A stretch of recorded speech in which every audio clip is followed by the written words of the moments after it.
Welcome to Strategy Saturday. I'm Charles Carillo, and today we're going to be discussing the right of first refusal in real estate. Have you always wanted to invest in real estate but didn't have the time, didn't know where to find the deals, couldn't get the funding, and didn't want tenants calling you? Since 2006, I've been buying income-producing properties in great locations that provide us with consistent passive income while we wait for appreciation in the future and take advantage of tax laws while we're waiting. And unlike your financial advisor, we invest alongside our investors in every property we purchase. Check out investwithharborside.com. If you like the idea of investing in real estate, if you like the idea of passive income, partner with us at investwithharborside.com. That's investwithharborside.com. When looking to purchase or sell a piece of real estate, there are a number of legal terms you will come into contact with. The right of first refusal is a clause that is similar to an option contract. The holder of the right of first refusal has the right, not the obligation, to enter into a real estate transaction. In most situations, it is the purchase of a home. Now, the right of first refusal is a contractual right to enter into a business transaction with a person or company before anyone else is able to. Within the scope of real estate, this is a clause that may be written into a lease or other agreement. It provides the holder of the right to first refusal the right to purchase a property before the property owner reviews other offers. In most situations, the right to first refusal clause is added to a lease years before the owner decides to sell. Now, the property owner is still able to list and market the property for sale at a price that they desire. However, before any offer can be accepted, the sellers must contact the right to first refusal holder, and when the holder is notified, they are now able to make the decision to either purchase the property or not. If the holder wants to purchase the property, they make the seller an offer. If the holder declines to purchase the property, the seller is now able to negotiate other offers from buyers and accept one. So typically, when is a right of first refusal used? Well, typically it's between a tenant and a landlord. A tenant who believes they might be interested in purchasing a rental property they live in may request a right to first refusal. The landlord must consider their offer before negotiating with other buyers. Usually it is in the interest of the seller to sell directly to the tenant. It reduces their selling costs dramatically since no agent is required. In addition, the tenants are very familiar with the property and will most likely not require as many contingencies as another buyer would.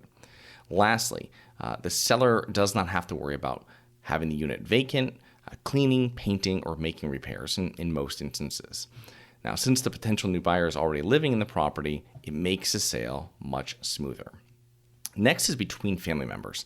So the right to first refusal is used with family members when one family member wants to purchase a property. They will have the first chance to submit their offer when the other family members are ready to sell. If the right to first refusal holder is not ready to purchase at that time, the sellers can now actively negotiate offers with other buyers. Next is with a property located within a homeowners association or condo. Occasionally, HOAs will include a right to first refusal clause into the governing documents of the association. And this clause allows associations to vet potential buyers before a homeowner accepts an offer. It is also used to avoid discounted sales that would otherwise lower the values of the other units within the association. So what are the main advantages and disadvantages for buyers and sellers? Well, for buyers, the advantages include the ability to put an offer in on a property before the seller is able to negotiate or accept other offers. It allows, in most cases, the ability to set a predetermined purchase price. It allows you time to get your finances and financing in order before purchasing. If you are a tenant in the property currently, you avoid having to move if the property is sold. Now, for buyers, the disadvantages include it does not guarantee that the holder will actually purchase the property. Sellers are not required to list or sell their property by a predetermined time frame. So if you want to purchase now and the seller doesn't want to sell, you can't make them sell. Many tenants, right of refusal holders, may become emotionally attached to the property and overpay even if the market drops. And this is because they're already living there and they've made it their home and they want to purchase it. Now, for sellers, the advantages include, in most cases, a tenant purchasing a property will be the easiest and most cost-effective solution. It allows you to set a predetermined price for your property, not an advantage if the value goes up, though. Now, tenants living in your property will be more likely to overpay than having to find another property, move out, and then move into another property. You can always list a property with the right of first refusal. You just can't negotiate and accept offers without letting the holder know. Now, for sellers, the disadvantages include the holder of the right of first refusal is not obligated to purchase your property.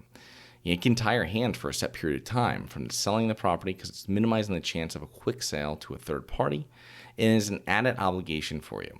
So if you have to let that seller know or the buyer know, the holder, before you list it, then you have to wait, and it might be a predetermined time that you have to wait for them to get back in touch with you and to let you know, and this could delay your sale of the property.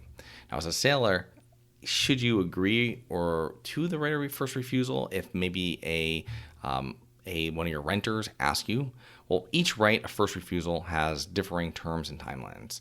Some have exceptions for cash offers, and there's expiration dates on how long the right of first refusal lasts for.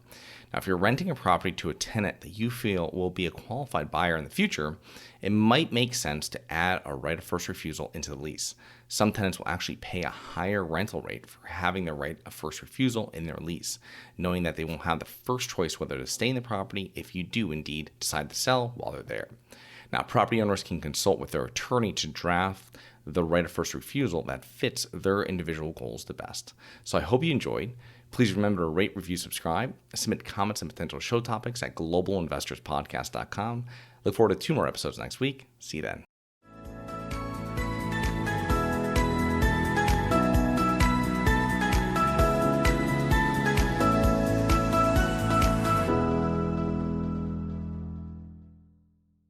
Nothing in this episode should be considered specific, personal, or professional advice. Any investment opportunities mentioned on this podcast are limited to accredited investors. Any investments will only be made with proper disclosure, subscription documentation, and are subject to all applicable laws. Please consult an appropriate tax, legal, real estate, financial, or business professional for individualized advice. Opinions of guests are their own. Information is not guaranteed. All investment strategies have the potential for profit or loss. The host is operating on behalf of Syndication Superstars, LLC exclusively.